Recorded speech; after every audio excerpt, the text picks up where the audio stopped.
What's up, everybody? How we all doing this Saturday night? It's the Transformer Slag podcast live stream main event Saturday night hangout, keeping you entertained on yet again another Saturday night during the craziness that's going on in the world every single week, it feels like. but we stay together, have a good time, talk Transformers, and stay hydrated. My name is Proto Man.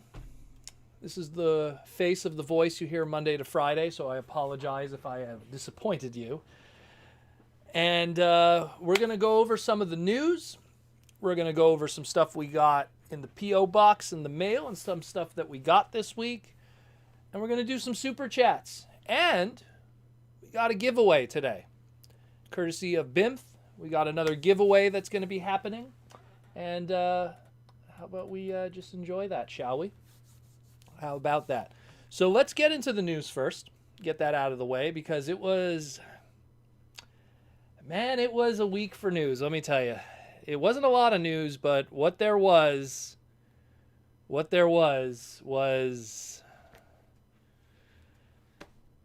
NFTs. So, let's get into that.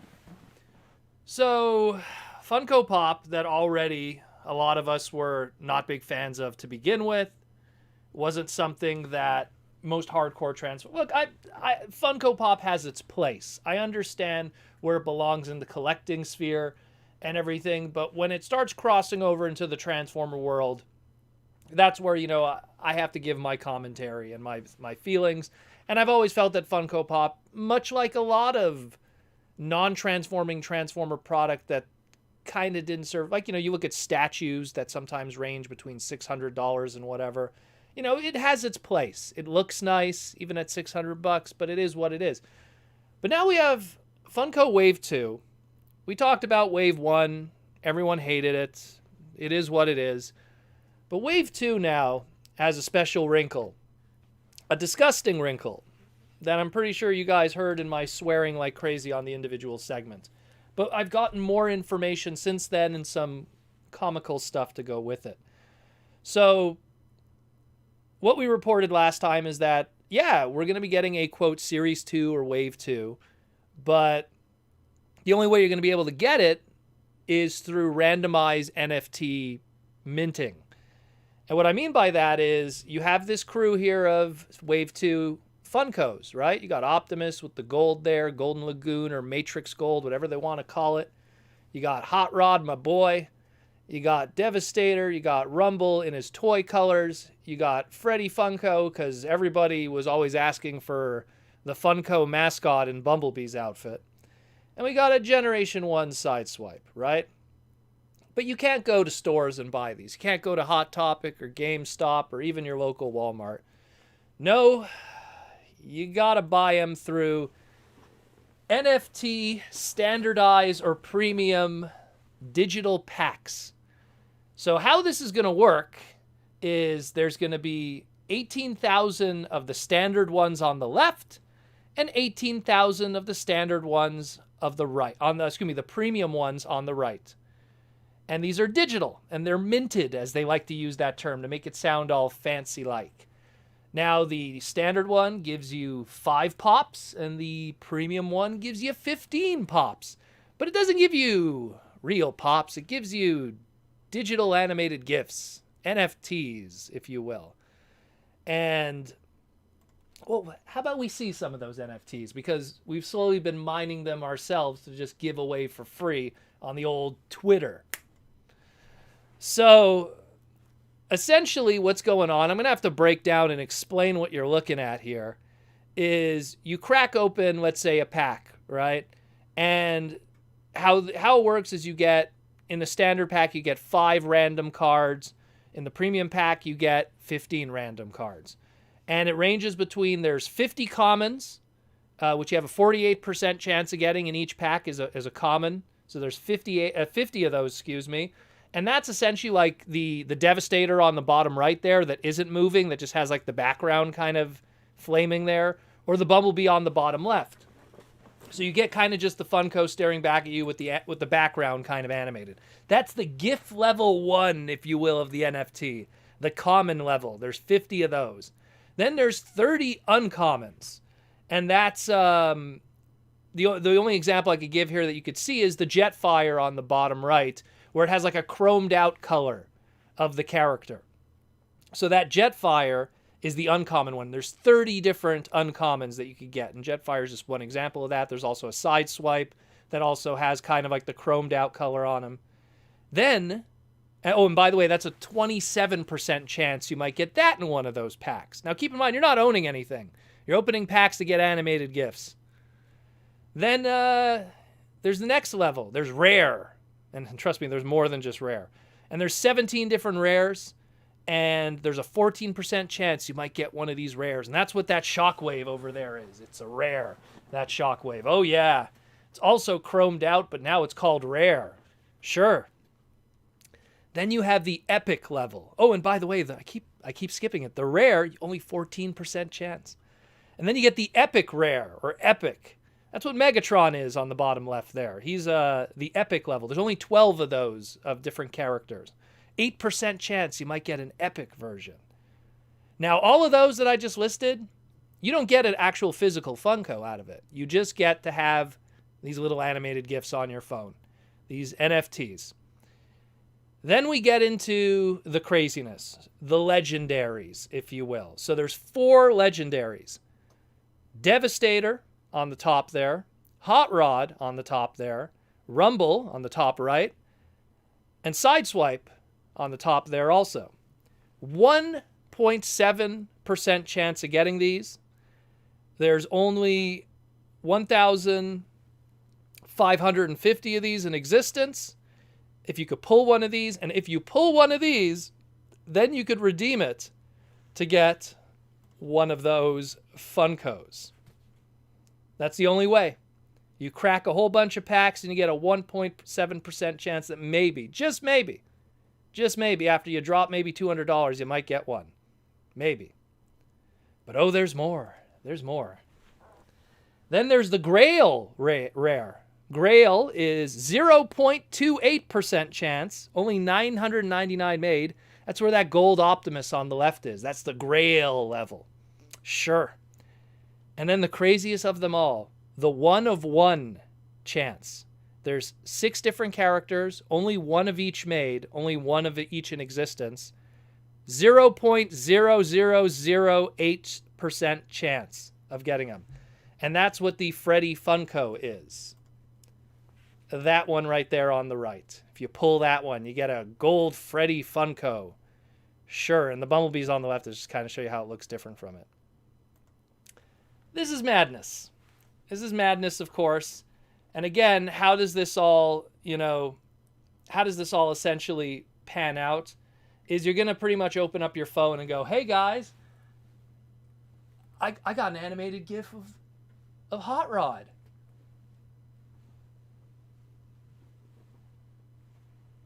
You're going to live in a world where you own nothing and you're going to love it. What a world we live in.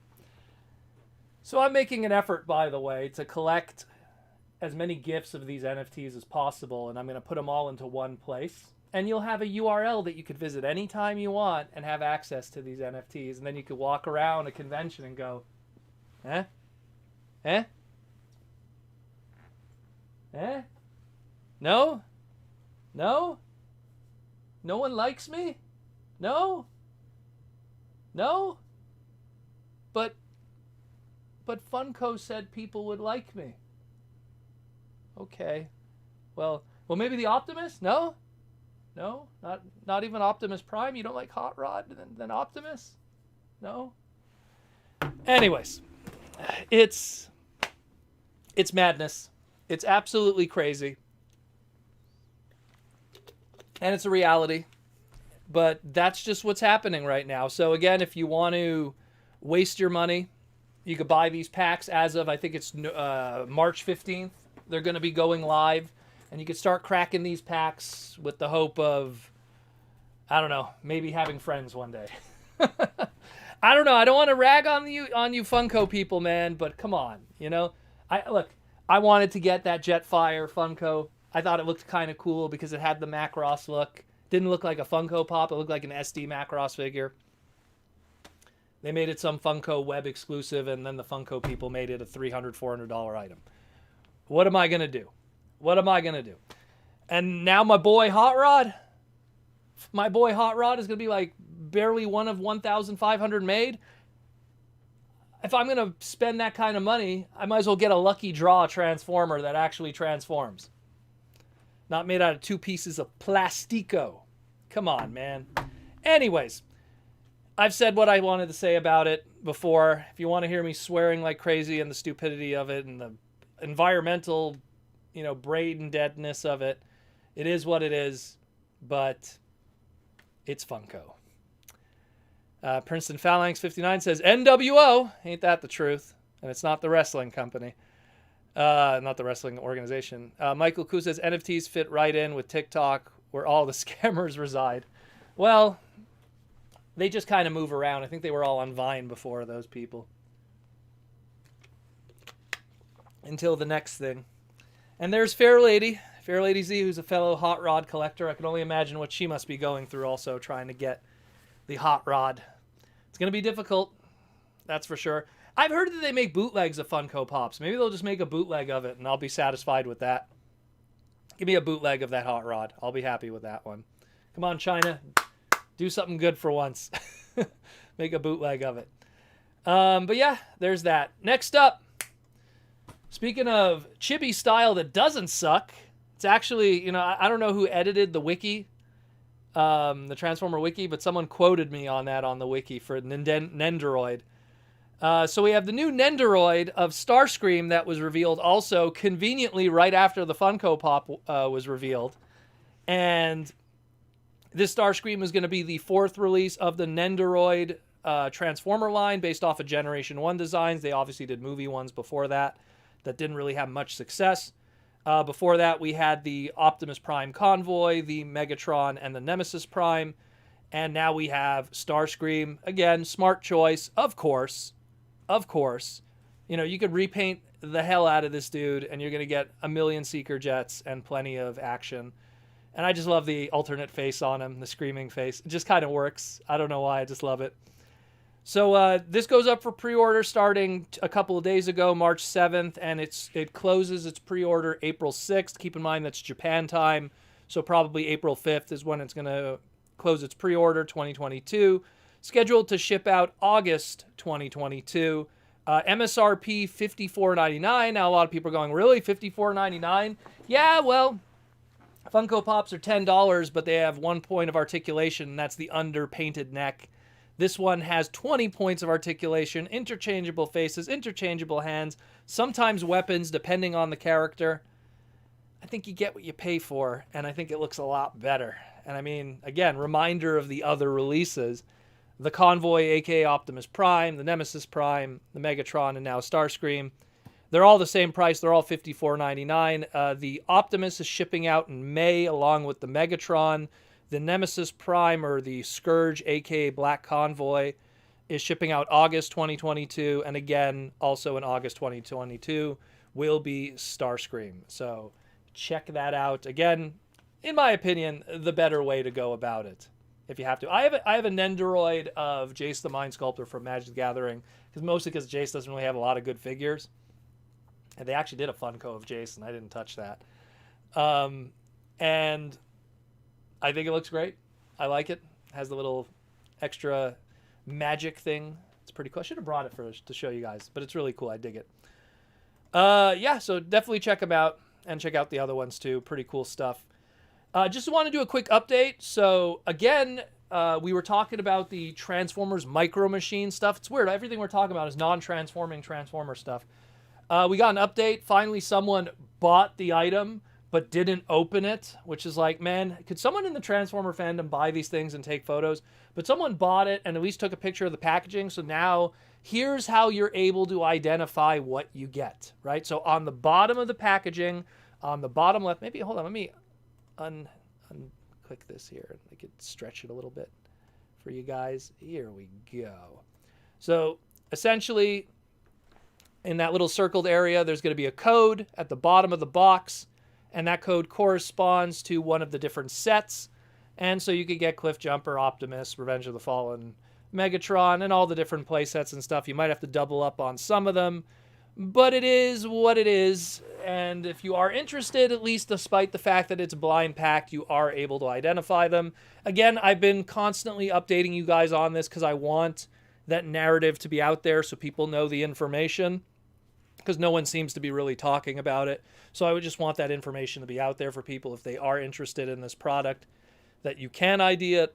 And there's a lot of really cool stuff there. You know, even if movie is not your style, you know, it's still pretty cool. I still dig it. Another thing also, we recently saw from Figure King magazine, they had some really nice images of the recent legacy figures that we're going to be getting next month if they haven't leaked out already in certain retailers. And they showed how the different ways that the Legacy Deluxe RC could be displayed. And it kind of led more credence to what was a leak that we saw, I want to say 2 months ago, of I believe it was a Walmart exclusive Wreckers set with a deluxe class road rocket. So here's a little hot and dirty custom, but it also gives you a bit of an idea. So all the RC images are, of course, the actual toy itself, but the one on the bottom left is the one from Figure King magazine, showing how she could look if she kind of puts her, I guess, wheel weapon on the back of her back. And it's very reminiscent of Road Rocket, and not to mention the recent comic book appearance in the Wreckers comic book of Road Rocket uses RC's body type. So here's kind of a terrible Photoshop that I did very quickly. I did this like in 5 minutes to kind of show you what potentially it might look like. Maybe the red will be a little more vibrant. It really has to do with the lighting, if anything. But so we might be getting a Road Rocket very soon from that RC mold, so stay tuned for that. Looks really cool. I know some people were telling me, oh, don't you think we might get Flame War from it? I could see Flame War. I've always said it. Look, if we've learned anything from Hasbro the past maybe 2-3 years, especially like the beginning of Siege, then going into Earthrise and everything, they repaint the hell out of molds. They take advantage of that to the extreme. And it's going to be no different here when now we have this RC Prime mold. They're going to do Flame War. They're going to do RCG1 colors. Who knows? They might do Chromia. They're going to go all over the place. They're going to go all over the place. And they're just going to be starting with a Generation 2 laser cycle, which, I mean, I'm down with that. And then if they do the G2 laser cycle, then you could do G2 laser cycle Jazz, which is a real deep cut in a lot of ways. So, I mean, I'm down for that. G2 laser cycle generation selects and that weird, like, you know, neon green and white. Sign me up. I know Jaws D would be down for that. But yeah, still pretty cool. Just want to kind of show you guys that, because it does show that it is something that's potentially coming. And if you don't follow my Twitter, because I also posted on my Twitter, you know, be sure to follow my Twitter and my Instagram if you haven't already. You know, that stuff's coming at some point. We don't know when, but at some point it's coming. And that's more or less it for the news. It was a pretty light week in a lot of ways. There really wasn't a lot, but it was all this non-transforming product, very little pieces of information, and terrible NFT news. But that's pretty much it. Hopefully we'll have a better week next week. So we have a giveaway that we're going to be doing today. We have some stuff that we got in the PO Box this week that we'll talk about, and some stuff I also got kind of just venturing around. And that'll be that. But first, we'll just get quickly into our sponsors of Hasbro and Symbiote Studios. Again, let's talk about Symbiote Studios, our plush, our pins, and our t-shirts. Wearing the Soundwave today. And of course, we got the Megatron pin. Again, the pin set of Megatron is almost sold out. The 2-set little pin, you get the little Decepticon logo. And Megs looking all angry. It's clearly Starscream was up to something. And of course, you got Megs back there chilling with Unicron. But definitely check it out. SymbioteStudios.com. They do some good stuff. We got a super chat from Princeton Phalanx 59. What's up, Princeton? And Princeton says, DairyCon is a month away. Can't wait. Brother, I would love to go to DairyCon. Like look, TFCon is happening this weekend. I would have been there, but the big V, you know what I mean? Like I don't want to be part of the problem. Like, you know, it's ironic because I had this recently nearby. Hey, that was the last time I was at TFCon, and that stings. You know, it was 2 years ago when you think about it. You know, it was TFCon 2019, and then the world went on its head. had not missed a TFCon since 2005. And then this happened. Incredible. Incredible. I hope people are having a good time. I hope they're staying safe. I mean, there was, I heard stories from the last TFCon where some people were causing trouble. But I hope everyone's staying safe, and hopefully we get out of this, and maybe I'll see you at Toronto. We'll see. I'm not 100% on Toronto yet either. We'll see where the world is at that point. I always do this every single week. It's a new story. It's a new craziness. There's some kind of madness going on in this world. Why can't we all just get along and get over all of this? That's for a whole other discussion. But yeah, back to sponsorship. So, of course, also Symbiote Studios is doing more. So in 2022, we're going to see other releases. Already they have their new Soundwave that they've done, which has the new visor, but we also have some other characters, which I'm pretty sure you could take a guess who they are. But they're going to also be on their way at some point, so be sure to check that out. And again, if you like other Hasbro product, they also do plush in the Power Ranger variety, G.I. Joe, and t-shirts for G.I. Joe. And, of course, My Little Pony. My Little Pony. But yeah, so check out Symbiote Studios. And, of course, most importantly, the Toy Armada with Aaron Archer. The other podcast that I do, the long-form podcast. We have a brand new episode that hopefully we'll have out next week, which will be part 2 of the Transformers Armada episode, going into the deep nitty-gritty of Transformers Armada and the second half of its production and creation and the TV series itself, with Aaron Archer, the king himself from Hasbro. So keep an eye out for that. And if you haven't already checked out the Toy Armada with Aaron Archer on YouTube, be sure to subscribe there, leave some comments, listen to some of our other stuff. Even if you don't like Transformers, you could learn a lot about how the toy industry works and all the goodness when it comes to that. Now then, should we do what I'm going to do? You know what we'll do? We'll do the giveaway. What we're going to do is, because I have my mod who's here. I don't want to say his name, John, but I won't say his screen name. He's watching. He's my mod. I usually ask a question. All my patrons and my YouTube members, people in green, you guys get to answer. Whoever John picks is going to be our winner for the giveaway. Just to kind of show people what we're going to be giving away today. So we're going to pick one winner today, because we got to kind of stretch this one out. We're going to pick one winner today. And that one winner is going to get to decide what they want to buy. Well, not buy, what they want to get for free. We ship out to anyone in the United States. If you are in Canada or if you are somewhere else around the world, we might have to work out something. Because especially that Cheetor, if you do pick that Cheetor, that's a big sucker to ship to you. So just keep that in mind. If you do want to win, it might be, you might have to pay a little bit of shipping. But hey, you get a free toy out of it. Let's put it that way. But it is what it is. So let's jump into that. The first thing that you could possibly get is a Mint On Card Generations Deluxe G1 Chromia.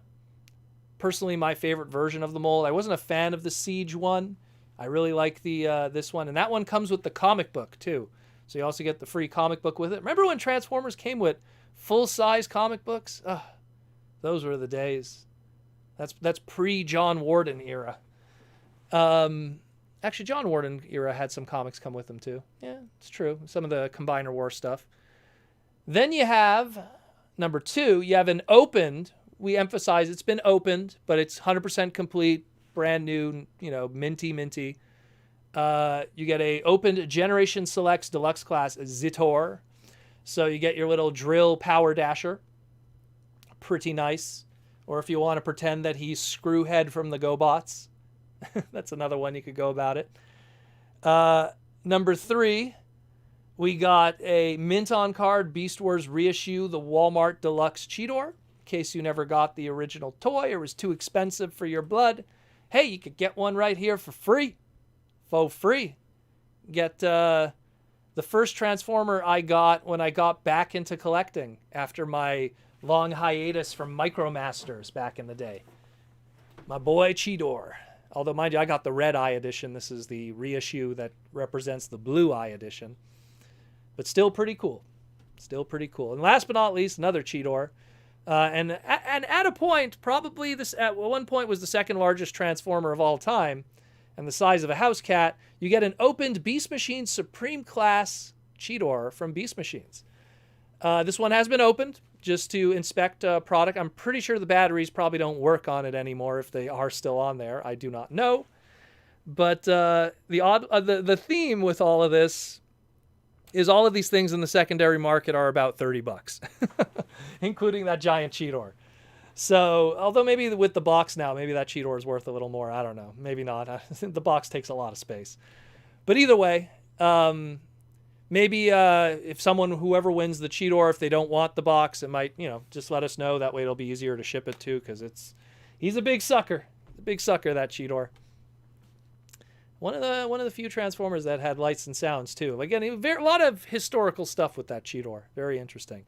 So that being said, I always ask an easy question just so it works. But again, reminder, you have to have Twitter or some way of being able to contact me, because if you do win, you got to contact me. Let me know your answer, which one that you want of the numbers, and your home address so I could ship you everything. Don't worry, I won't stalk you afterwards. Maybe in 2 years I'll stalk you. But, pretty much you're going to have some way to contact me. So if you don't have some way to contact me, we're going to have to do this again next week, and someone else will get a chance to win. I've had in the past where people won and they didn't contact us. So what I suggest, if you're a Patreon member, give your Patreon name and your answer. If you're a YouTube member, you don't have to do anything because your name is in green. So that'll be that. And the only reason why I say your Patreon name beforehand, because John has to double check.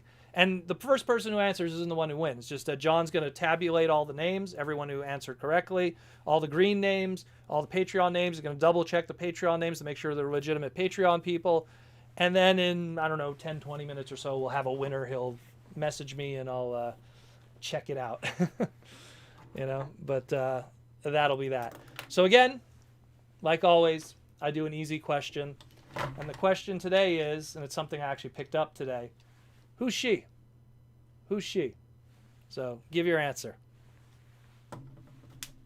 Very easy one. Probably keep it on the screen a little longer. Oh, who is she? She's very complex transformation. Level 5. All right, John. Now your work is cut out for you. So, while all of those start rolling in, they all start rolling in. What we will do, what we'll do also, I'm going to make a note here. We're going to give away 2 today. I think we're going to give away 2 because I might not be able to do another giveaway probably in 2 weeks from now. So we'll give away 2 today. 2 people will win today. Okay. So again, the Patreon members, be sure to just say your Patreon name beforehand. Always makes it super easy for us, And let me just... And John just wrote "holy" to me in my private message because I have my phone here too. So again, good luck to everybody. Good luck to everybody. And while we're waiting, here's all the stuff I got this week also through the PO Box and stuff. And then we'll take some super chats from the fans and then we'll relax the rest of the evening. So Transformer related, didn't get much. Again, I got this lady right here, which I'm pretty sure people could just read the chat and know who it is. Part of the Rescue Bots line. I try to, every time I see a loose version of any of her characters, whether it be the helicopter, because, they repaint everybody, I try to pick her up just because she's a cool character in the show. And I don't want to say her name because still the competition. I managed to find the helicopter version of her, but it didn't have the propeller because I tried to find these in the secondary market, like super cheap. Because I think these were like $14.99 in Canada. And then when I find them for like $3, can't argue with that. I like Rescue Bots. They have a charm to them. Also, what I got in the PO box, this is a shout out to Space Ghostal. He sent me the Jada Transformers G1 3-pack. Now I have this one. I could get ready for the next one that's going to be coming out from Jada. This never showed up in Canada. I do not know why. Every time I went into the diecast section, once in a while I'd see the first wave, like 3-pack of the movie ones, but I never saw this one. I don't know why. Maybe because, actually now I think I know why. Maybe because it was all English on here. That might be it. Wouldn't surprise me. But yeah, hey, got this one because the next one's coming. The next one's going to have Hot Rods, so I'm going to probably want more than one of it if there's Hot Rods in the next one, which he is. So that's pretty cool. Get a little die-cast Hot Rod figure to go with all the others. It's definitely, and they're like Micro Machine scaled too, so they're pretty cool. Again, thank you Space Ghostal for that in the old PO box. Also got, and this is non-TF related, but I still want to show you guys, got a few little video game stuff. Everyone knows I like my video game merch.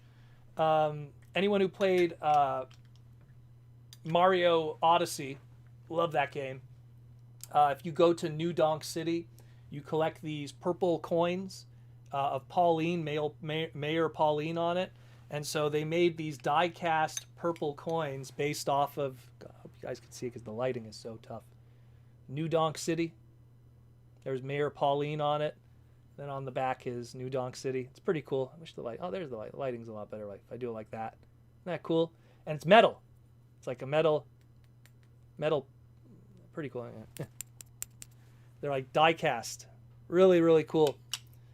The person who makes them, it's on Etsy, is trying to make them of all the different coins. And so that one's really, really, really, really, really cool. I dig that a lot. And Pauline is, she's awesome. And the last thing I got video game related, and this was only because it was on clearance. I've been eyeing these. So Super Impulse are the guys who make all those like micro arcade cabinets. Like you ever go to Walmart's like video game section and they'll have like, oh, you could get like an arcade cabinet like this. You could get one like this. You could get one like this. World Smalls like that. And me, I'm always like, man, I'd love to like get some of those, but they're so expensive for what they are and everything. So their World's Coolest line, which was the smallest versions of them, which are functioning cabinets. The sound for you guys. So these were originally, I want to say $8. They were on clearance for $3. And I was like, oh, you got me. You got me, you bums. Especially Pac-Man. Pac-Man was one of my first video games. It shows how old I am, but so I had to get it. And so nice and cool, so I got that. Really dig it. $3 Canadian. So that's like, what is that? It's like a quarter American? No, I'm just joking. It's like about $1.25 right now. So I really dig that. I got that too. And that was it more or less. Not much else. You know, quiet week and everything. And but it can't be helped. Can't always get a whole bunch of Transformer stuff. So sometimes you got to foster your other hobbies and everything. But still pretty cool. Pretty cool stuff. Again, I really love this New Donk City coin. And I think John has his winners. Yes, he does. Alrighty, so we have the winners. Let me just pull it up, Johnny boy. So, we have our winners. So again, guys, let me just reiterate, whoever I say, please contact me, whether it be Twitter. If you are a part of Patreon, that's an easy way to contact me too. If you're a YouTube member, it sucks because YouTube doesn't give me a way to communicate with my YouTube members. I really wish they would. Old YouTube used to have that. Now new YouTube, I guess they're trying to protect their creators or something. But I guess Twitter's one way to contact me and just show a proof of who you are or something, like show like your, I don't know, show your YouTube studio or something. There's always ways for me to verify that, but as a YouTube member, just contact me so that way I could get your contact information, have it shipped out to you, and let me know which one you want. So the first person I'm going to pick on this is then going to get first choice, and then whatever's left of the other three, the second person will decide what they get to have. So the first winner we got is... hold on, I'm waiting. John posted a bunch of messages. I'm trying to get back to it. Johnny, where is it? Johnny boy, what'd you do to me, Johnny? Timmy Poindexter. So Timmy Poindexter is the first one. And then the second one is David Cabal is the second one. So Timmy Poindexter and David Cabal. David Cabal is a Patreon member. And Timmy Poindexter is, I believe, also a Patreon member, if I remember correctly. Or David, I think, is a YouTube member. I'm trying to remember. It's one or the other. I'm relying on John. He's the one who's on top of this. So Timmy Poindexter, Esquire, congratulations. You won. And David Cabal, you won. So guys, contact me. Timmy, you get first pick of whatever you want. Just let me know in PM what you want to get. Or talk to David and decide, work something out so you each get what you want. And yeah, and we'll have those shipped out to you ASAP. Given that we're lucky that somehow or some way the mail isn't screwed over with all the craziness going on in the world. So enjoy those, guys. Thank you, John. John, you can still stick around if you want. John just helps me just with the giveaways. John actually, he's been to TFCon a few times, but he's not even that big a Transformer fan, really. He just helps me out with the moderation and stuff like that. So thank you, John. And thank you all who wanted to get into the craziness of this. So congratulations again, Timmy Poindexter and David Cabal. Just wanted to give something away. It's a TFCon weekend. Figured we'd do something like that. Enjoy. But yeah, so that's more or less it. So now let's get into some super chat questions from the fans, and we'll just enjoy the rest of the evening. We've got about a good hour and 20 got an hour and 15 minutes left. So we could take some super chats from the fans and everything like that. We'll answer some questions from everyone, and just enjoy the rest of the evening for those who were not able to go to TFCon, whether it be for moral reasons or health reasons or whatever.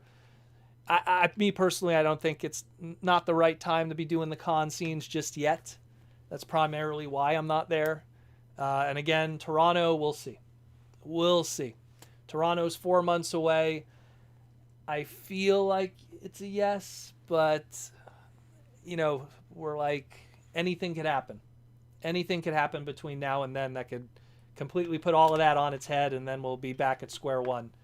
I don't want to get too deep into it, but it's like there's always nuttiness with that. But yeah, so pretty cool otherwise. I got to do something for the thumbnail. It's always a good thumbnail. Downright Superb with the super chat question wants to know, Downright Proto, we've gone back to Titan's Return molds a lot. Was Highbrow ever repainted? What character would be best for that mold? Well, Highbrow, yes, he was repainted twice, but I mean, it still was his Highbrow. It's just he had his Japanese version, and then he had his reissue, which was a different kind of deco repaint, but it's all still Highbrow. So technically there was repaints of that mold. What could be done with it? I don't know, some kind of helicopter, headmaster, whatever. That's the problem with those molds, is they really had to go outside the box and make everybody a headmaster, make Optimus a headmaster, make Megatron a headmaster, or Titan Masters as they call it. That was the big thing, is that in order to do that gimmick, you kind of had to just accept the fact that everyone could have a trans-tector and that kind of idea. And, it kind of worked out okay. I think the only thing I don't like about it personally is I find a lot of those guys in the secondary market, and all of them are missing their heads. And it's 1987 all over again. So, or 1988, 87, 88. So it's, I don't know, that's a tough one, just because it's like, look, you could, hey, why don't we just paint it orange and make it, Headmaster, Titan Master Blades, or, they could go the easy route. And I wouldn't be surprised, maybe during those peak numbers Like if that kind of stuff existed back in like 2009, 2010, I wouldn't be surprised if they repainted into every related helicopter in the world. Hey, let's do, Vortex Headmaster. Just repaint highbrow. Wouldn't surprise me. But what would be the best mold? I don't know. For highbrow? You need something that's like a double helicopter thing. What are you gonna? You're gonna do like a different version of Blackout. That's one way to go about it. I don't know. It's those molds, unfortunately, are very limiting. I mean, I was very happy with what they did with the Draculus. That one was pretty cool. That was really like, thinking outside the box with a really cool box. So I don't know. Michael Koo with the $5 super chat. Do you think Legacy RC could be done as Nightbird? Yeah, I could. Look, anything could be done as Nightbird. I think Nightbird more than ever now is really getting that rub of toys in the past recent years, where she had her Generation Select, she had two different RC repaints, and even in Cyberverse, while she didn't get a toy, she was an RC repaint digitally in the show, repaint retool. So, I mean, I think it's possible. I would love it if they took that amazing deluxe class Cyberverse RC and made Nightbird out of that. But look, like I told you at the beginning, that Legacy RC, she's gonna get a lot of repaints, and if we get a Nightbird out of it, I wouldn't be surprised. We got a Flame War out of it, I wouldn't be surprised. We got Flare Up, aka Firestar, out of it, I wouldn't be surprised. That would not surprise me at all. And those molds have history with those repaints, anyways. So, well, not mold, design would have that. So, for sure. Orlando Chavez is now a 16-month member of the YouTube Transformer Slag podcast. Thank you, Orlando, for being a 16-month member. And his question is, I was recently playing around with my Beast Wars Wolfang, a fantastic mold. And I know you're a big fan. Yes, I am. I think it's one of the best molds. How would you update that figure? It already feels like a perfect mold as far as articulation features and weapon storage. Weapon storage is its biggest thing that I love about it. Like, I remember even back in the day going like, wow, that's so cool. Like his boomerang missiles are like his rib cage. Like they thought a lot with that mold. How would I update it? Me personally, I would not make it a deluxe, because I find that the deluxe price point unfortunately has its limitations. Make them something like, let me grab big boy over here. You look at Tigatron, and Tigatron is like they took the Cheetor toy and they put that that Voyager price point on it, made it a little bigger in different areas, gave it a little more paint deco, and gave it a little more plastic for more weapons. And I would kind of want something where give him a Voyager price point and do it justice. Like, you could really update it nicely where it'll be more, because the original toy, if it has one flaw, is it's an old 90s toy, so it's more shouldery and wide.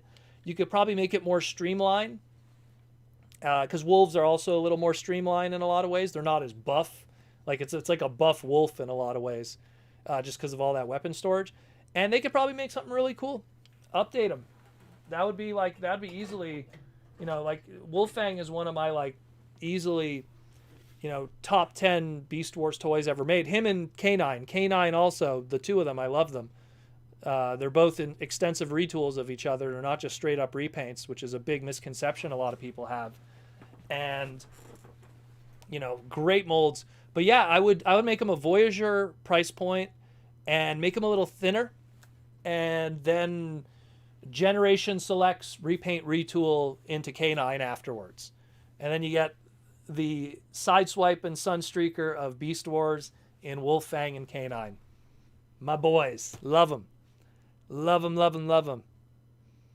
David Cabal says, and he has this gut gun. Yeah. Well, that's the thing. That's the thing, is having the extra budget that exists around it to be able to not just have the tail like Cheetor has, but also have the gut gun. So it's the same thing where if you have the extra budget from a deluxe price point, because that's, deluxes used to be the bread and butter of generations. But as time progressed, it's like the budget really isn't there to make proper deluxes. Yeah, Black Arachnia turned out well, but she's very tiny, but it's kind of baked in with her design. But I find that like if you look at Kingdom, all the Voyagers are like amazing. The Dinobot's incredible. Everyone raves about that Cyclonus. I'm pretty big fan of the Rhinox. It's not perfect, but it's still pretty good. You know, the Rhinox is awesome. Who am I forgetting? The Inferno is great. I love Inferno, but that's more of a bias because I love Inferno as a character. Who else was a Voyager? Now, Primal, how could I forget? Optimus Primal. You know, it's something where I can't reiterate enough how Voyagers in a lot of ways is where all the really top ticket molds are going to be. I mean, it's a given when you get to leader class and commander, you're going to have a lot of big budget and you have almost that masterpiece level budget to kind of have good stuff. But Voyagers are like the new deluxes now. Like now they're like all the really good stuff are in that Voyager price point. Where deluxes, unfortunately, I feel like they're getting shortchanged in a lot of ways. Yeah, there's a lot of really good stuff in deluxes, but it's not universally loved. Like I love the modulators. The buying public didn't love the modulators, the little MicroMaster bases, you know. But you know, who else was really good that was a deluxe recently? Of course, you know, like you have like the Datsun brothers, the Lamborghini guys, you know. But all the Seeker jets, they used to be deluxes, now they're all Voyagers.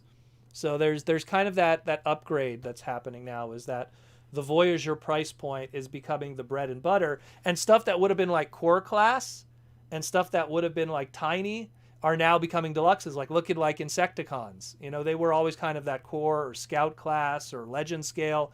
Now we're going to get deluxes of them. So, and all the mini bots that would have been core class or small stuff, now they're going to be deluxes. So there's kind of like this upgrade now where now we're going from, you know, stuff that would have been deluxe price point, now they're Voyagers so they could have a better shot, and stuff that were smaller stuff are now larger. It's funny, it's kind of like what's going on with G.I. Joe, where everything was 3 1/4 and now it's 6-inch. Star Wars, everything was 3 1/4 and now it's 6-inch with Black Series. There's kind of this like size evolution that's going on within our hobby too. That's my take. Sorry, it's a little long-winded, but that's my take. Orlando Chavez says, Wolfang was my first Beast Wars figure. That's a way to start, man. That is a way to start. That's a very good way to start. It's all downhill from there.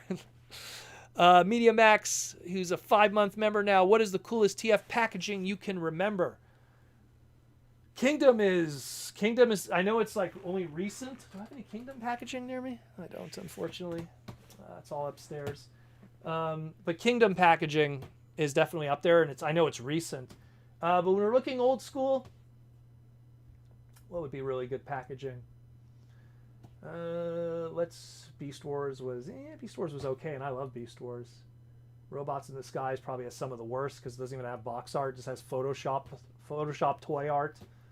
Let me see, who had really good packaging art, packaging design in general. Unicron Trilogy was kind of meh. Did have bios though, had good bios. You know what? You have the coolness that is the Kingdom packaging that kind of gives you a little bit of, you know, both on the side and the packaging. You know what had really good packaging too that doesn't get enough love? Transformers Animated. Transformers Animated packaging, what's cool about it is you had one kind of box art on the front that was done by Marcelo, and then you had a different kind of shot of the same character and different kind of art on the side by Marcelo. So that was pretty cool. Animated had really good packaging art. Yeah, I'll go with Animated. You know, obviously Kingdom's 10 out of 10. Some of the best packaging art I've ever seen in my life as a Transformer collector. Like, it's just absolutely stunning. But outside of Kingdom, I'll go with Animated. Animated did very well. Good stuff. Good stuff. Where we at? If I miss a question, I apologize. I'll try to find you. Michael Koo, no, he's responding to somebody. Michael. Trevor Stasic for the $5 super chats. Trevor wants to know, hey, Proto, I'd love to see a goofy purple Carnavac based on the inside bot. He could be another repaint option. Yeah, he could be. He could be. You can't even see him. All all my Pretender guys are behind this pillar here because there's all the Pretenders and Master Force stuff. But yeah, he could be. I'll tell you one thing. Hasbro definitely has that trademark. I could tell you that. They still have that trademark, so they could do something with it. I think the last time they used it was... I think they used it on a Creo, and then they did a Creo reissue in Dollar General. Was that the last time? I'm trying to remember when the last time we got one. Or was it a Tiny Titan? I have to look into that. But yeah, I think that trademark is still within Hasbro, so there's a possibility that we could see something. And that's the most important thing, is if Hasbro has the trademark, something's going to come at some point. Mike Rosen says, I would like a leader class Tigerhawk. I think everyone would like a brand new Tigerhawk figure. The original Tigerhawk figure was pretty awesome, pretty accurate to begin with. But the only thing that sucks about Tigerhawk, it's like a character that had like 3 episodes, actually 2.5 episodes. And then, spoiler on a 25-year-old series, bites the bullet. So, yeah. I don't know if they'd want to invest in a Tigerhawk. Give me some more Transmetals before we get into Season 3 Beast Wars characters. Downright Superb wants to know, Proto, I think the fossilizers have done gangbusters. If they were packaged and marketed through their dinosaur modes, beautiful sculpts. Well, I think that also the difference between, let's say, the weaponizers and the modulator micromaster bases, where the fossilizers was this bigger encouragement of combiners. And I mean, Wingfinger also going like, oh, hey, it's the head of a combiner, which then fueled that even more. And, you know, like, I love the Micromaster bases, but I didn't like go out and buy like 3 of Oil's Grease Pit or 3 of, you know, Airwave or, you know, Ironworks. I didn't buy 3 of each one. I just bought the one and loved it. Where people who really liked those fossilizers bought like 3 of almost everybody, sometimes more. And the creativity that was being seen was incredible too. So here was something that would have been, like if you look at a case assortment where it's like, okay, you got like case assortment number 1. You got Cheetor, Black Arachnia. Who else was on there? It was Cheetor, Black Arachnia. You had Paleotrex. And who was the last one in that wave? Damn, who was the last one? I'm blanking here. There was 4 in total. But, you know, so, and you would have thought like the fossilizer is going to be the odd man out and the one that's going to shelf warm. But people were army building him. So he never stayed on the shelf for long. Where like my boy over here, Rat Trap, was the one who was army build. Like he was the one that was always left over. Him and Dracodon. Dracodon was the other one too. I kind of suffered. But yeah, did very well. I'm pretty sure we're going to see more of something like that in the future. I think that the Energon gimmick with Legacy is also this kind of mix and match and build stuff kind of thing, similar to what Energon did with their Energon weapons or Superlink. Will it be as successful? I don't really think so, because there's not character behind those weapons. It's just kind of its own thing. But we will see. We will see in the future. Detective Ferret with the super chat for $5. Detective Ferret wants to know, I got Studio Series Sideways, Revenge of the Fallen, today. And can his gun store in his vehicle mode? I do not know. I don't have that one. I do not have that one. Maybe someone could answer that. Maybe Michael Koo might be able to answer that. Michael seems to always know the answers to the Studio Series stuff. But I do not know that, Detective. I don't have Studio Series Sideways. I have the original Sideways. Both his versions. One that was extremely fragile, with his fragile little... There is not a movie toy between 2007 and 2011 that I don't have, including stuff that I shouldn't even own, like Fast Action Battlers, RPMs, and Slurpee cups from 7-Eleven. I have everything. It's kind of depressing when I look at it. But yeah. Let's see what else we got. But yeah, it's pretty crazy. It's pretty crazy, my friend. What was that 4th one? I'm trying to remember now. Oh, Warpath. Warpath. See, and that Warpath was the one that everyone wanted too. Brand new Warpath mold that some people arguably say is better than the original Generations one. Brand new Cheetor mold, which while it's easily better than the original Classics version or Universe 2.0 version, still pretty good. But people still got that, and the Black Arachnia is fantastic. It's a mini masterpiece. So those ones were already all winners, and the Fossilizer was the odd man out because everyone was like, "Ooh, who's Paleotrex? Like, what's the story with that? Or Paleotrex. What's the story with that? Like, who's this character? Oh, he looks like Optimus Primal's mace. Like, what's the story there? Who is this?" And there was no story really, except what was in our head. But because of the army building nature and the building and combining of the Fossilizers, he didn't shelf warm. He didn't clog the shelves because people were buying them up. Oh, hey, here's one. And not to mention all that Wave 1 stuff when it went on sale at some point, especially at Walmart, people were buying it. People were buying it up. People would buy one, rip off the head, give it to Optimus Primal so he had his mace, take the body, use it for some kind of other character, and build up. Good stuff. Good stuff. David Cabal says, enjoying Protocon right now. Protocon. One day, David, one day when we all get back together at the conventions, we will have a Protocon. We will have a Protocon. Every time I do my parts party at TFCon Toronto, it's like a mini Protocon. Everyone comes to hang out there, buy some toys, chill, relax. That's the big reason why, like, to me, like, I haven't been doing the conventions, despite the fact that everything's been open, is that I miss that aspect of it, especially, is just kind of hanging out with all the fans and stuff. And you have one of these things where everyone, wants, you shake people's hands, you take selfies with them, you talk to them, you're yelling over everybody because everyone's so loud, so you're in close contact talking. All those things that just are the opposite of what we're expected to do right now. So, but one day we will be back. One day we will be back and we will all be hanging out again. And it'll be awesome. It'll be absolutely awesome.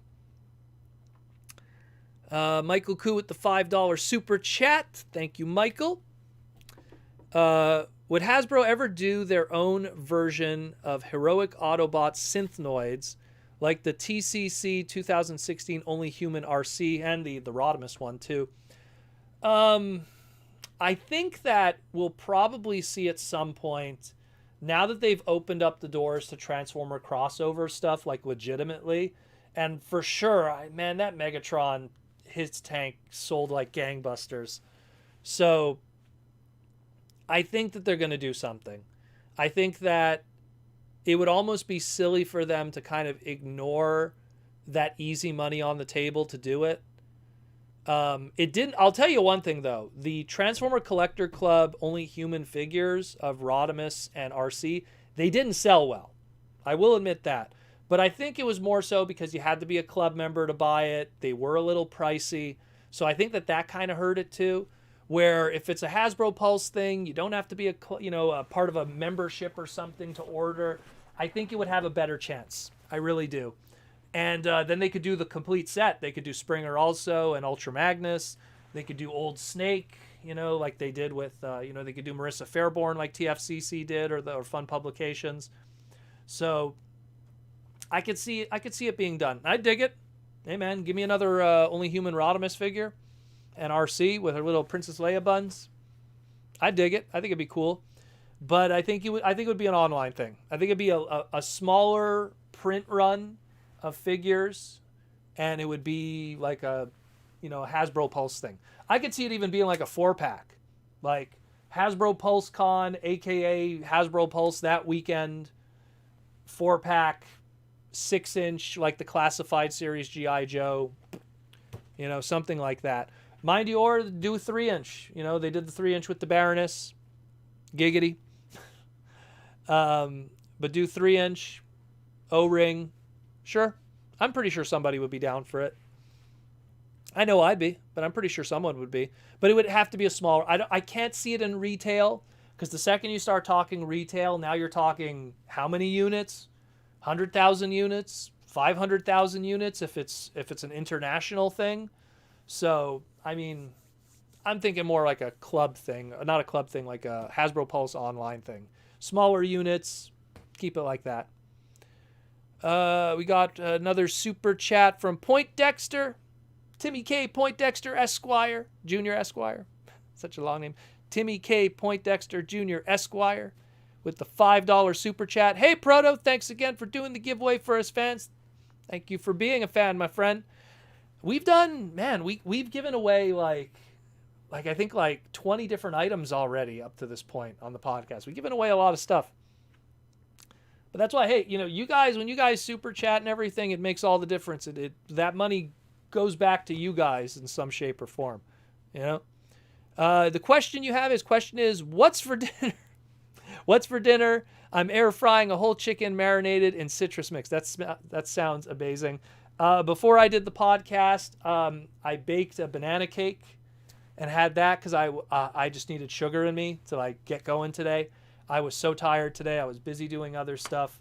So I just wanted to get some sugar in me. So I baked a banana cake with chocolate chips in it, downed a little bit of that, and I was jacked up and good to go, to quote the Marines from StarCraft. And point is it's that's what I had. But I'm probably, I don't know, like I got on this kick of anyone's ever had like seaweed, like the dried out seaweed. You could buy like little box of them. I've been on a kick of those, and I kind of want to make like homemade sushi or something with it. Like I've just been, so good. So good. And it's such a good alternative. I don't want to get into like being a health nut again. You always see me with my water, orange juice. It's such a healthier alternative to potato chips. Like if you ever get like a salt craving, you have that, like a small pack of that, and then you're like, oh, I'm good. It's so good. And it's so much healthier for you. Seaweed, man. It's where it's at.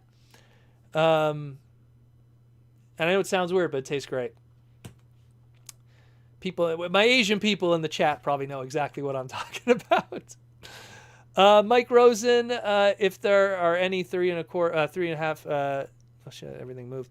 If they are the 3.5 scale, I would get them. Yeah, well, I imagine. Look, if there's one thing, because I remember when we were talking about the G.I. Joe Hiss tank, and people were like suggesting other ideas, like, oh, you should do this, you should do that. What I would want is a scale consistency, because that Hiss tank is perfectly scaled to the original Hiss tank, works with the 3-inch figures, and transforms. So whatever they're going to make afterwards, I want them to keep that consistency. I know everyone's like, oh, Rolling Thunder Optimus Prime.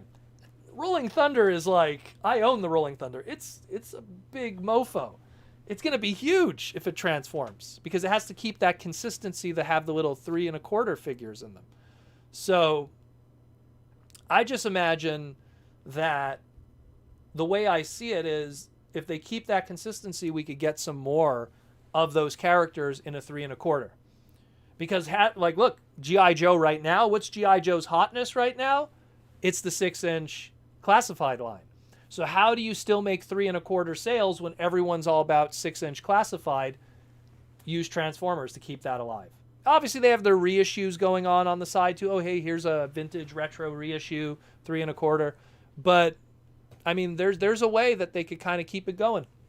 They could keep that interest. People will be like, you know what? I don't need a Cobra Commander figure, which they have the reissue that's coming out. I don't need a Cobra Commander figure, but now I got this Megatron and I need a Cobra Commander figure.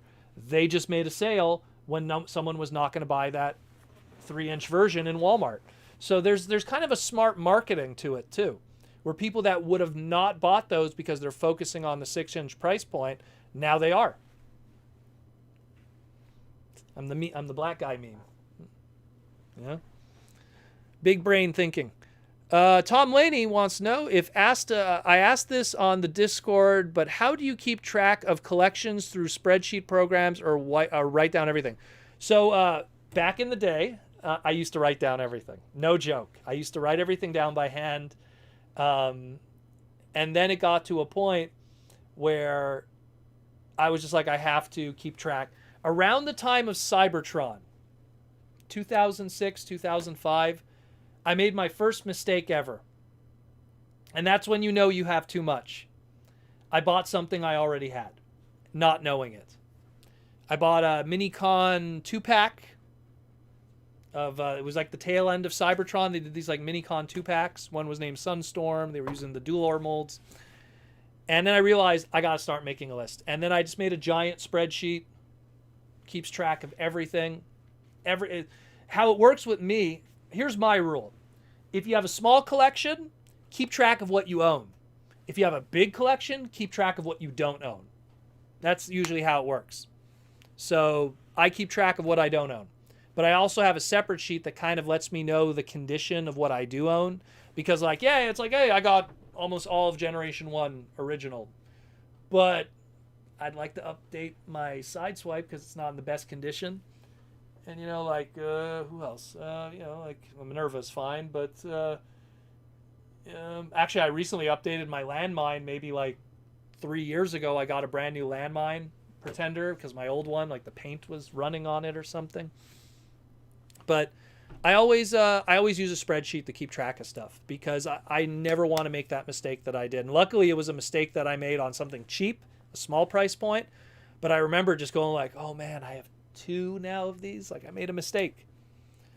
So I never want that to happen again. And that's when you know you have too much. When you start questioning if you own it or not. Now it doesn't happen anymore. But there once was a time where that was the case, unfortunately. Unfortunately. Mike Rosen says, craft dinner at macaroni and cheese for you. Hey, man. Craft dinner, macaroni and cheese is where it's at. I love that stuff. It's high in iron and calcium. Very good for you. It's actually, a lot of people don't realize it's actually not that bad. Michael Koo's making Korean kimbap. Michael, you're killing me. I haven't been at Korean barbecue in like 2.5 years. Since the Big V kicked in, oh my God, I'd love to go to Korean barbecue again. All you could eat Korean barbecue. Ooh, it's been a while. Walking out of there, all your clothes smelling of smoke because you've been in there for 2 hours and they kicked you out because you ate too much. All you could have drinks. Oh, all you could have fried chicken. Korean barbecue, man, is where it's at. It's been a while. Been a while. Always the topics, guys. You always get me talking about food at like 9 o'clock at night on a Saturday. But it's good stuff. It's good stuff. It's good stuff. But what was I talking about before? But in terms of, I want to go back for a second just to talk about keeping track of stuff too. What I usually do with my spreadsheets is I sort it by year. I sort it by faction, so Autobot, Decepticon. And then usually what I do too is I mention if I have a complete figure. I'll usually write like complete full figure. And sometimes I put the condition too, because when you're talking more vintage, that's where it kind of gets all over the place. Because then you're like, oh, is that vintage Sharkticon? Is the chrome good on it? Is the Insecticons deluxe? Oh, you can't see them, but the deluxe Insecticons, are they in good condition? Are they broken? So I also kind of keep track of that too, because some of the vintage ones, it's like, oh yeah, I have a complete, let's say Trailbreaker, but like his paint is all scratched up. So I could do better if I get a better one later. But yeah, that's kind of a little bit of it, just to give you guys an idea. Downright Superb, now a 7-month member of the Transformer Slag YouTube membership. Thank you for being a member, Downright Superb. Downright Superb wants to know, what if Hasbro arbitrarily named Snarl Snar? Well, they'd have to just also file a trademark. That sucks because Slag will always be Slag. British slang isn't relevant to the rest of the earth. My queen sucks. Anyways, take it from me, who's Canadian, and she's on our money, and I don't understand it because Bret Hart should be on our money, or Wayne Gretzky. Oh, where's my wallet? I love here. Here, I'll show you guys. You want to guys see something cool? So here is This is a Canadian $1 million bill. Canada, eh? Canadian $1 million bill. There's Toronto. There you go. Just fool, it's not real, by the way. Everyone's going, probably it's like Americans going like, why does he have a Canadian $1 million bill? Someone made it, and I always keep it nearby because it's funny. Screen cap that. You could show that to people. Canada, eh? I love it. Should have poutine on the back. That would be good. Going back to the Slag thing. Look, people always ask me like, oh, why is the Transformer podcast called Transformer Slag? When we made the podcast many years ago, back in 2009, we started it. Slag meant poop in Transformers. It meant shit. And it was the swear word in Beast Wars. And we wanted a podcast that was uncensored, that represented that we're going to talk. We're not going to be like, yeah, we like this, we like that. We're going to shoot from the hip, tell the truth, how we feel, apply logic to it. Transformer, well, at the time, Canadian Slag, and then became Transformer Slag with me and Jaws D and Phil at one point when he was part of the crew. And the rest was history, so Transformer Slag. It'll always be Slag to me, too. If anything, it worked out in my favor because now all the trademarks are Slug. So when people Google Slag, they get me. They don't get the Dinobot. So it kind of worked out in the end. But hey, the red face Slag will always be Slag to me. Right there. Right there. That's my boy, red face Slag. And also, red face Slag was the first ever Canadian exclusive. So it kind of has that dual connection too. Was the first ever exclusive was a red face white leg Slag, which kind of looks like the Canadian colors when you think about it too. Yeah. But yeah, put Bret Hart on our Canadian dollar. Take the queen off and put the man. Heart attack. Yeah. Sheriff Latif with the $5 super chat. Thank you, Sheriff. P, I guess I'm P. Maybe because I drink so much, not because I'm proto. P, making a concentrated focus on cassette Transformers. I use Yahoo Japan auctions. Any other recommendations for secondhand online sources? Mandarake. Mandarake is a really good one. The only problem with Mandarake is it has a ton of people on it. So literally you got to check it every day. Like your grail that you've been looking for might show up on Mandarake. Like you go to bed at 9 o'clock, it shows up in Japan like 9 a.m. And then when you wake up in the morning at 7 a.m. and it's 7 p.m. there, it's already gone. Like overnight while you were sleeping, it disappeared. Mandarake is really good for finding obscure stuff. I was looking for obscure Japanese Ninja Turtle stuff, which is already like extra layers of weird and hard to find. Mandarake was such a help with that because there was just so much of it. I would check Mandarake, but you got to check every single day. So much comes in, even more comes out. It is absolutely nuts. They have, I think, 3 locations in Japan, and they kind of act like a geek pawn shop in a lot of ways. So much comes in and out. In a country where space is an issue, and people go like, you know what, I don't have room for this anymore, There was a joke. My buddy Hydra told me, he's like, if you took $100 bill, like $100, like I think it was a 10,000 yen bill, which is about $100. If you took a $10,000 yen bill and you put it on the floor of an apartment, an expensive apartment in Tokyo, that's literally how much that space costs. $100 in rent. It's pretty crazy. So it's like space is a premium over there. So as a result, being a collector, are you paying rent? So people get rid of their stuff all the time. Mandarake. I'll always suggest Mandarake. That's a great one. And if you're talking newer secondhand stuff, Ami sometimes gets used product. People return or send stuff back to Ami and they'll have secondhand stuff, and Ami has that too. That's why I ended up with a second Gyro Zetter lady over there from Gyro Zetter, the sister series of Transformers. Yeah, there's a Proto Man pin in my figures there. I ended up a second one because it was so cheap. I think it was like 1,500 yen. It was like $15. Thing was like $50. They're like, $15. We don't need it. But yeah, I'll go with those two. Those are two really good ones. And it sucks because right now that no one's shipping to Canada, man. I have so much stuff sitting in boxes in Japan right now in purgatory waiting.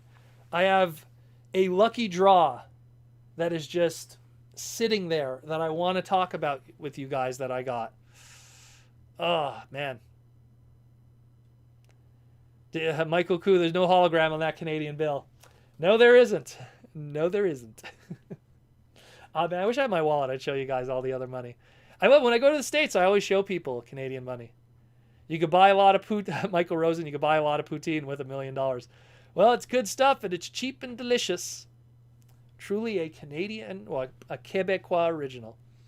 Detective Ferret with the $5 super chat. Thank you again, Detective Ferret, with the super chat. Is it true all Canadians are nice, or is that a stereotype? Nope, there's a lot of asshole Canadians. Trust me. It's just the ones that you meet that cross the border are nice.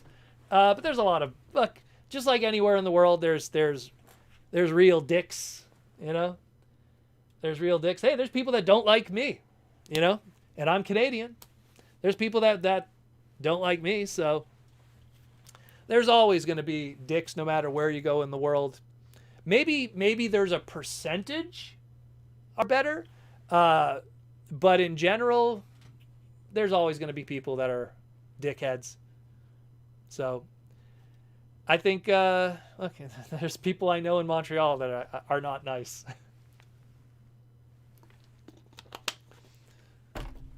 I'm not even going to get into that. But thank you for the question otherwise. It's not a stereotype, though. If you want a stereotype, it's a love of hockey. It's a love of Tim Hortons, like coffee and donuts, for sure. That's definitely a stereotype. And then afterwards, it's really different. You know, Montreal is very different from Toronto in terms of culture in a lot of ways. So there's a lot of differences there. And those are the two major cities. So Montreal's very European. Toronto's very, I don't know, not European. Cringe McCringle with the $5 super chat. Good evening, Proto. What is the rarest figure you own? Good evening, Cringe McCringle. Do we count prototypes? Because I don't want to count prototypes. But if we don't count prototype stuff, because I literally have a DTOF cabinet that's just prototypes. Some of them I can't even show because it might say who got them for me. Although some people could probably figure out where I got those prototypes. Rarest figure. Super Hybrid Rodimus. There's probably maybe like 5 in the world. It's a PVC figure of Rodimus. The Lucky Draw stuff that range between 15 units and 100 units. Custom class. How many custom class figures exist? There's 30 people per class. There's 2 classes, so that's 60 in total. But those are kind of, I don't know, their custom classes is kind of different because every one of them is unique in a sense, so it's not really so custom class figures maybe not. I won't count those. I own some, you know, like low retail stuff that, you know, like samples, like, oh, this was gonna be in retail. We made like 50 units of it, and they were sent. Those 50 units existed for catalog photography and stuff, and they ended up getting out there otherwise. You know, I own stuff like that. There's a lot of like weird movie ones because there was a lot of movie toys that were supposed to come out but didn't, and so they made like low number of sample versions. So like they did repaints of like the Energon molds. Like if you look up Reverb and what was some of the other ones? There was Reverb. There was another one. So I own a few of those. A lot of weird stuff. It's hard to like pinpoint one, but I do own a lot of stuff that's really tough to get. Like really, really tough to get.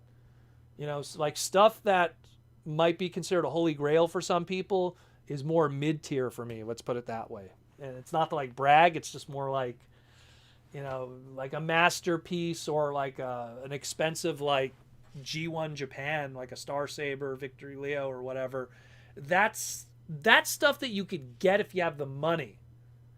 I'm talking stuff that you could only get if you had the opportunity.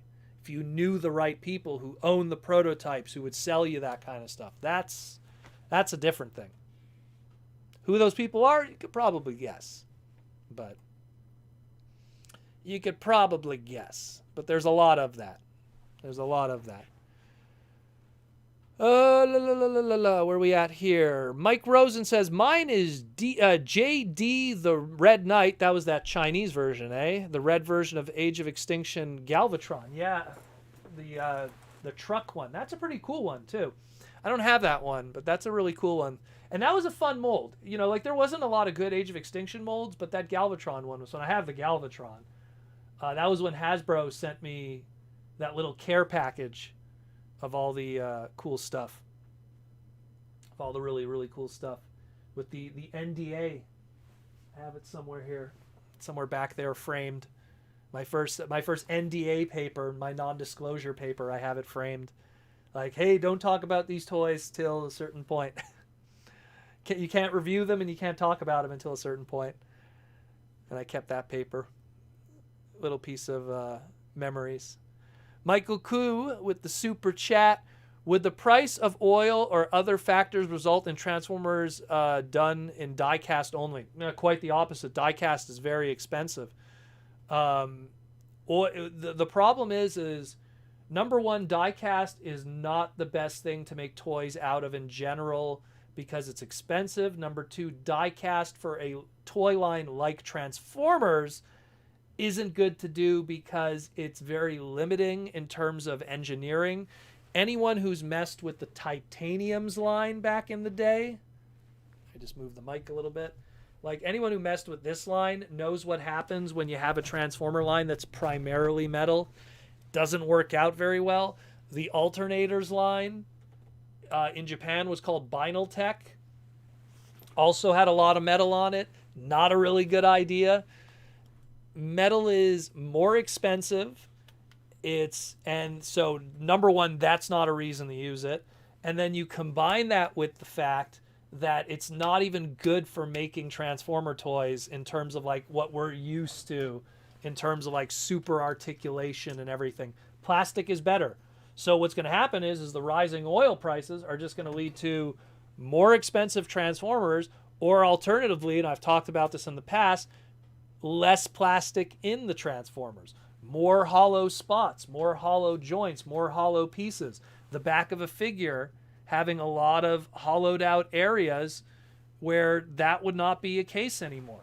It's just the reality of how things are done today. You know, it's if they could save, like in another world, this probably would have been a filled in area, like, you know, a couple, like let's say 2009, 2010. Today they can't do that. They really can't, because you got to, you know, like for every like Megatron mold that doesn't have that, and this is a heavy guy. Like anyone who owns like the leader class Megatron mold, this is obviously T-Rex. Love this mold. He's a heavy guy. He's quite the opposite. But you know, when you're talking like some of the other dudes, man, like they have to make them hollowed out just to make it work. Look at the price of Hot Wheels toys throughout the years. Hot Wheels has always been 1/64 scale die cast, and they managed to survive all those years selling Hot Wheels at 64 cents. And then it was 74 cents. And then it was 80 cents. And then it was 90 cents. And then it was $1.25. And then it kept going up because it got too expensive. And it's the same thing with currency. You know, like more and more, it's like, yeah, we want to make metal coins, but we got to keep changing what the coin is made out of because we can't afford the precious metal that it's used for. You know, quarters used to use silver. Then they used, I want to say, they used nickel at some point. Then they used copper. I don't even know what the hell they're made out of now to kind of make it affordable. Look at the way, like Canada, we phased out the penny. We couldn't even, the penny was too expensive. Copper was too expensive. And then at one point, I believe they weren't even making the penny out of copper anymore. They were making it out of iron, I think. And we just said, forget it. The penny's useless. It's too expensive. It's more expensive to make a penny than it costs to be a penny. You know, a 1 cent coin. So, yeah, Fair Lady Z, Titanium's Megatron. That thing is garbage. I remember when I got that. I remember when I got that, the first one, Wave 1, not the one that's based off of War Within, that purple G.I. Joe supposed one.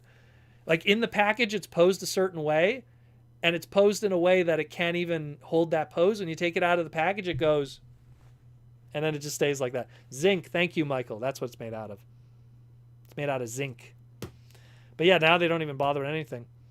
And again, we have a huge inflation coming at the end of the month.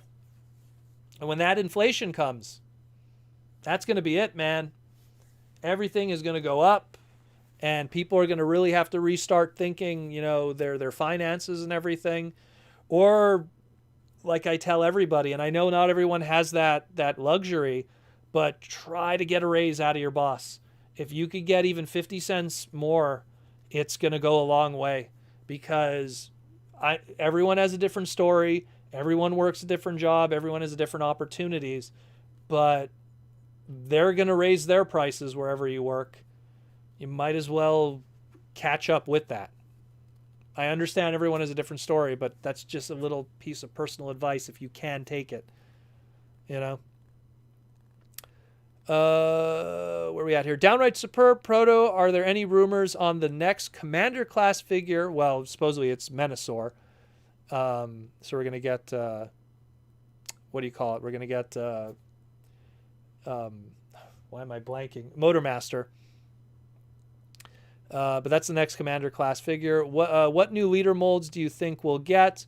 Supposedly we're going to get the Dragon Megatron based off of the Beast Machine / Season 3 design. That's one of the new leader molds. There's a whole bunch of stuff that's out there. Nothing confirmed, but it's from reliable sources, so I'd believe it.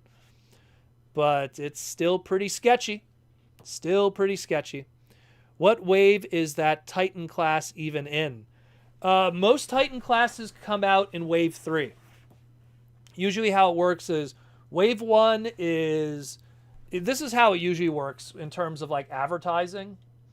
Is that Wave 1 is the big retail marketing. Hey, Transformers Legacy is out, right? Wave 2 is, hey, here's more Transformer Legacy. Do you still have Wave 1 product? Here's some Wave 2 product, right? Then they start having some leftovers. So how do you get the retail market interested again and the retail stores wanting?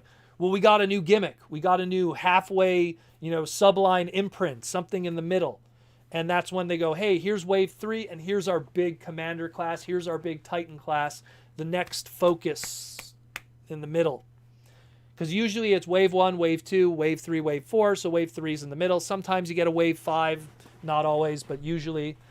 So 1, 2, 3, 4. Wave 3 is in the middle. So Wave 3 of Legacy is when we're going to learn about our big boys, our two big boys, our Commander and our Leader. And the rumor of a Titan class Cybertron Metroplex, supposedly. Which would be cool to see. Be very out there, but it'll be cool to see. Not my first choice. I think that'll be kind of weird, but we'll see. Joseph Ritter with the $5 super chat. And Joseph wants to know, Funko Transformer NFTs. Terrible idea. Destroys the environment. Brother, I know it. Your sponsors do not support NFTs. Minus Power Rangers. Minus that Power Ranger one by Hasbro. Well, funny that you mentioned the Power Ranger NFT actually didn't do very well. A lot of the Power Ranger community was very against it. And let's just say there's a reason why there was no more Power Ranger NFTs after that one. So all we could say is I'm pretty sure Hasbro looked at Funko and said, hey, if you want to do it, fine. And then Hasbro probably was like, let's see what happens. If they screw up, it's not our fault. That way they're going to they're like Funko is going to be the guinea pig. And if Funko screws up and it makes them look bad, it's on Funko. But if Funko does very well with it, then Hasbro's going to be like, oh, damn, we could get people to buy digital packs to then get the opportunity to potentially get Rhinox. Oh my God, I don't want to live in that world. I really don't. Potentially. Or you could just have, I don't even have it open. What's with me? Or you could just have, you know, an animated GIF. Do you want a hot rod animated GIF? No? No? I'm not cool anymore? What if I walked around like this? If I had like a chain that just like had my NFT the whole time? There's going to be guys like that. You know that, eh? There's going to be guys that are going to be pimping their animated GIFs, their little non-fungible tokens. I'm telling you. It's coming. But yeah, I think it's dumb.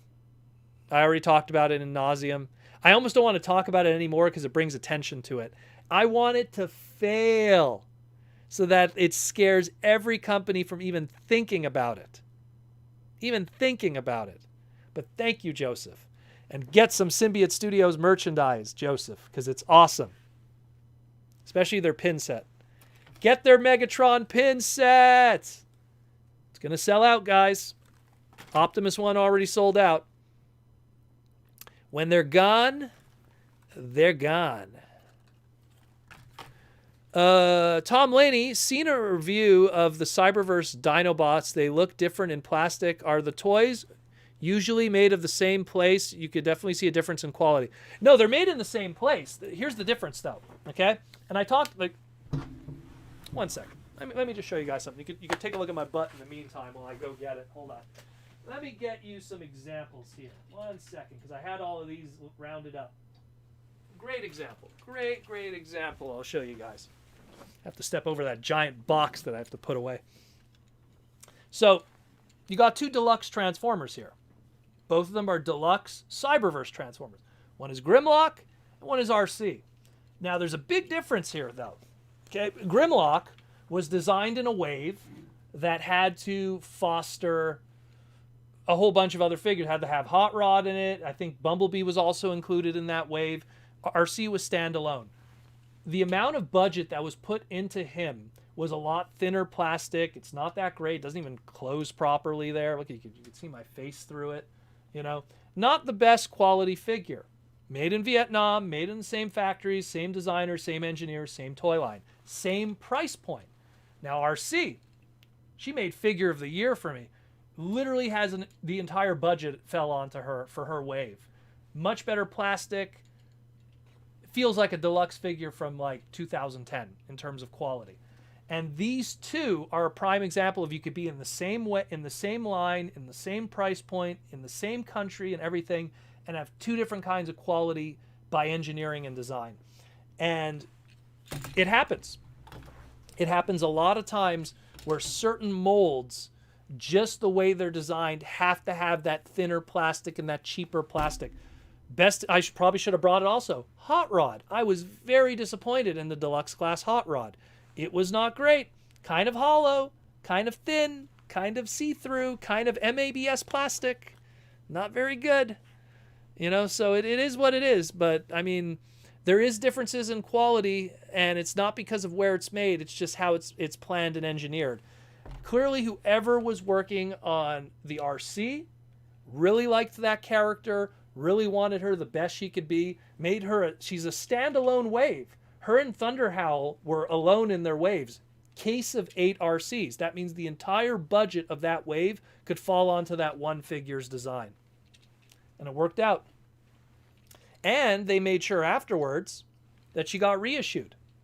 And they were smart because they're like, well, then how do we keep the budget up? Well, her and Thunderhowl were originally packed with a Build-A-Figure piece, which went into the budget of the individual figure. Guess what happened? They reissued her and Thunderhowl in the Dinobots Unite line for the deluxe class, got rid of the Build-A-Figure piece so they could keep the budget up. That's why all the Build-A-Figures are missing from the reissues of the deluxes. All a bunch of little tricks. It's all how you measure the budget and the plastic. Crazy stuff, like I like to say. Where we at? Detective Ferret, aren't we supposed to be getting an Armada, Starscream, and Legacy? Yeah, that's the rumor. We're supposed to be getting one in the Voyager price point, along with a Prime Soundwave, supposedly. That's the rumors. Which is interesting because we got a Armada, Starscream, in Generations, so clearly that design and that concept of the character is very popular for it to get multiple iterations across, different versions of the classics line. Kind of like Cheetor when you think about it, or Dinobot. MediaMax, Proto-Mang, Scooby-Doo had crossover with everything. Why not Transformers? Scooby-Doo is WB. Scooby-Doo works with Mattel. That's why they worked with the WWF. Scooby-Doo works with WB, so that's all the DC stuff that they did. They would have to find themselves in a situation where they're working with Hasbro-related properties. Scooby-Doo hasn't done a crossover with G.I. Joe. They haven't done a crossover with My Little Pony. They haven't done a crossover with Star Wars or Marvel, which still kind of have that Hasbro tie. So Scooby-Doo didn't do crossovers with stuff that, look, you know what I love? Is when you look at history, like when you go really back, I would look at old Disney afternoon comic books, which were Disney, and they're from the 90s, and they were all tied with Marvel, all those years far back. And you see, even that far back, there was a connection. There was something going on there. So you know that those businesses, like they do business together even like 10 years before they actually merge or buy out each other. So Scooby-Doo hasn't done anything with Transformers primarily because those connections aren't there. Scooby-Doo is a very Hanna-Barbera, WB connected. It's more on the DC and the Mattel side and McFarlane. That could change one day, but right now it's not really written on the wall that it will. You have to kind of look at the extra, like the spider web of connections, and then you kind of get a better idea. Michael Koo for the $5 super chat. Has Hasbro ever done a repaint of a Cyberverse mold? They have many times. Oh man, they're all not here. I'll just grab the packaging of it. I mean, they have many times, but doesn't mean that they were good. Why didn't they do the deluxe class? I don't understand why they did with that mold with the warrior class, but whatever. They have. It's just not very good. I found Cyberverse was a fantastic series that came out at the wrong time and was marketed to the wrong market, meaning that it's a fantastic series, came out at the wrong time, meaning the emphasis on the budget for the toys that like if you look at animated, like how well animated turned out as a toy line. If we got that animated treatment of budget for the toys, it would have been amazing. You wouldn't have all those like gimmicky stuff on the side, the one steps and the twists and the turns and the, hey, let's do this guy here, but like give him a freaking thing that just makes his chest oh god. Iaconus, what happened to you, brother? You should have had like the most amazing figure as a city former. But it didn't happen. It didn't happen. I wish. Oh man, we have 12 minutes left? What is going on? Shit, we passed fast today. That's a cool RC. Yes, it is, Mike. It is an amazing RC figure. It made my top 5 of 2020. When did I get her? She made my top 5 one year. I think it was maybe 2019 or 2020. She's a fantastic figure. If you don't have her, pick her up. She's gonna be an awesome one later on. Like, incredible. Springus says, "Hey, I got my Hot Rod member thingy." And Springus, if you want, when anyone who's a green member, after you pass certain months, you could choose what icon you want to use, so you could have a unique one. And as time progresses, I'm going to add more icons, so you get more options. More options. Tom Laney, so is it a budget on the figure alone or entire wave? How do they decide who gets what? So what it usually is, how it works is usually it's by wave, right? But they have to be careful with stuff like that with a line like Transformers, because you could get away with that with other toy lines where it's one and done with a mold, right? You do a character and then you never see it again, right? They don't like repaint, remold it down the line. But Transformers, the problem is that if you put RC and you give her this crazy paint scheme and she's a standalone mold in a standalone wave, you're gonna have problems later on if you want to then take that mold and put it in another like wave of 4 figures. And she was lucky though, because she came from a line that had Build-A-Figures that were kind of caked into the budget. And so by removing those Build-A-Figures, it made it affordable. But let's say, Tigatron, right? Let's say Tigatron was a standalone in his wave of 2 Voyagers, which I believe he shipped with Blaster? I think he shipped with Blaster. And again, he has all the paint, and Blaster is already going to have a different future with Legacy. So they plan in advance. They go, okay, maybe one guy could have kind of the lion's share of it, and the other one could kind of not have the lion's share of it. But if we ever have to do something with this mold again, not from a paint standpoint, but from a plastic standpoint, it might hurt its chances to be used in the future. Maybe it's going to have to be a Generation Selects. Maybe it's going to have to be a standalone thing, a store exclusive. There's a lot of different budget factors that go into Transformers that are very unique to Transformers that you don't see in, like, let's say, Marvel Legends or Star Wars. Like, you don't have like, oh, hey, we're going to take this Princess Leia figure that has tons of paint, and that's going to be an issue for the wave, but they don't have to ever say like, oh, well, we don't have to worry about using that Princess Leia again. It's going to be a one and done. That's it. They might take that mold and do something else, but the plastic is pretty much the same across all the figures outside of accessories or the size of the figure. If that helps you understand a little bit. Where are we at? Springus is testing out the icons.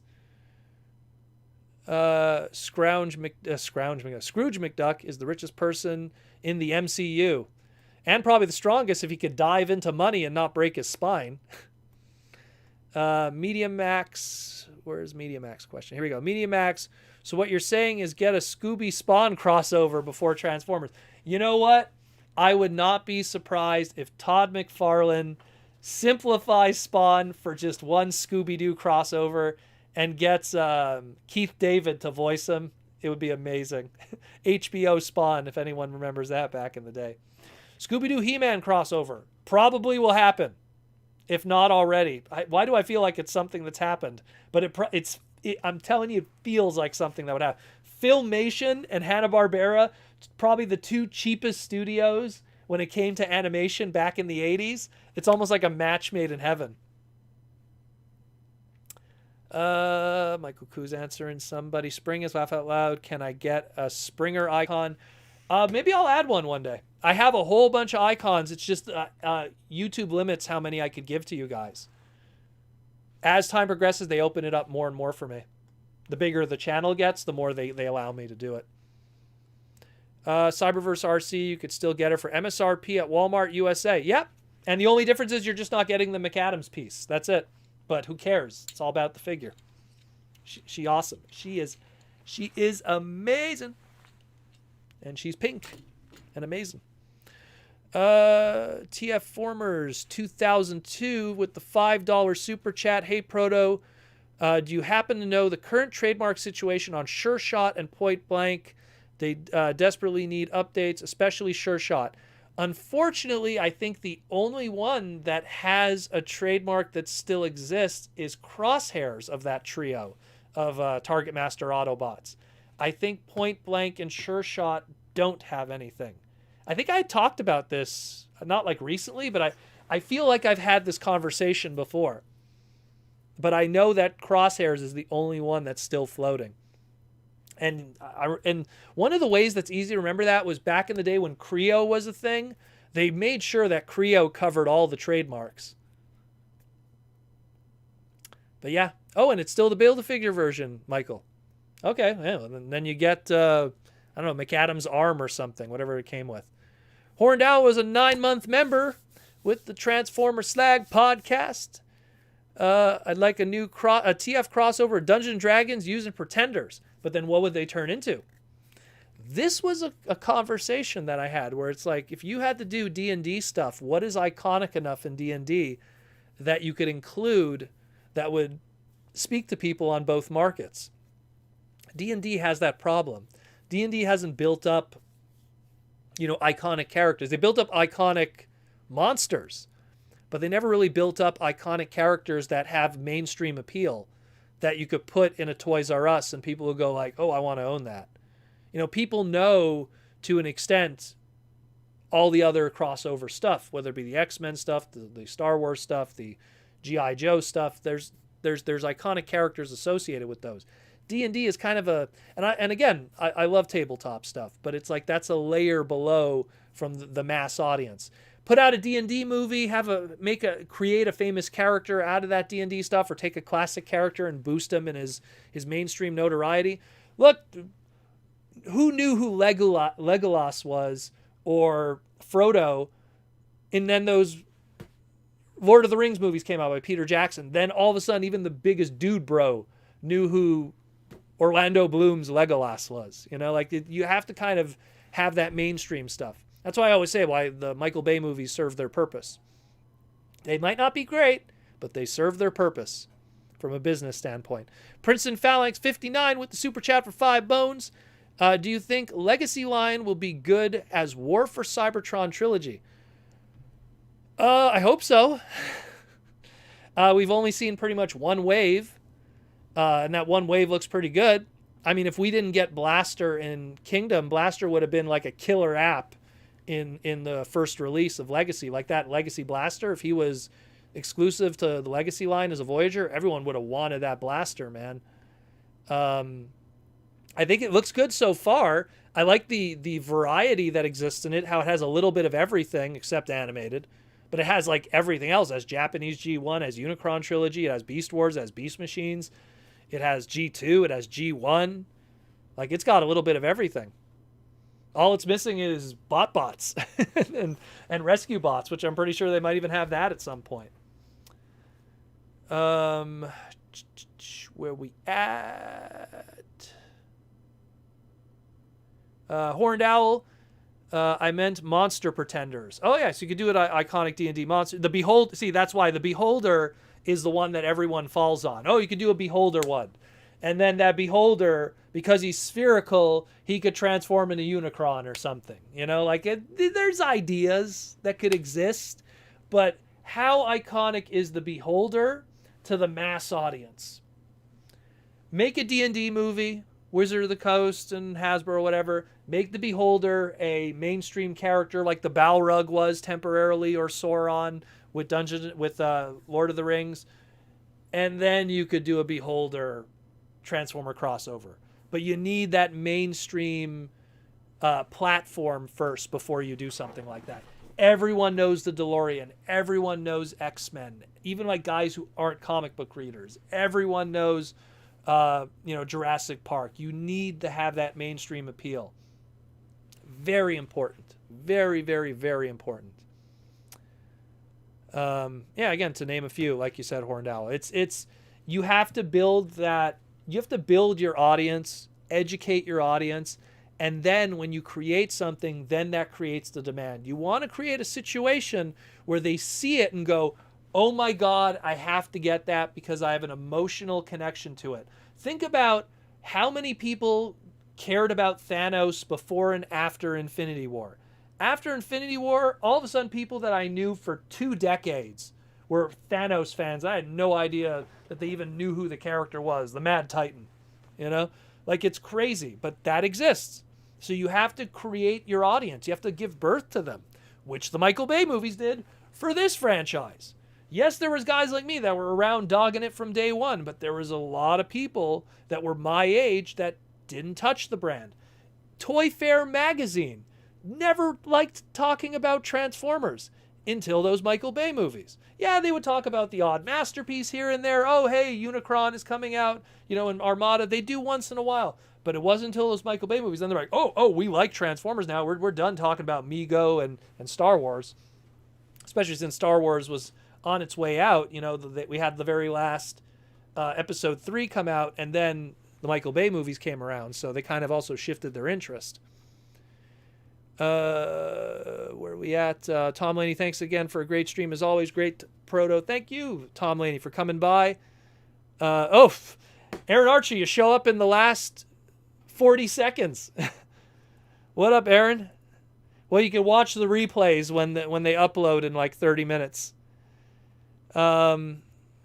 Let's see. I'll try to answer as many as I can before we're done. Horned Owl, yep, I agree on mainstream appeal.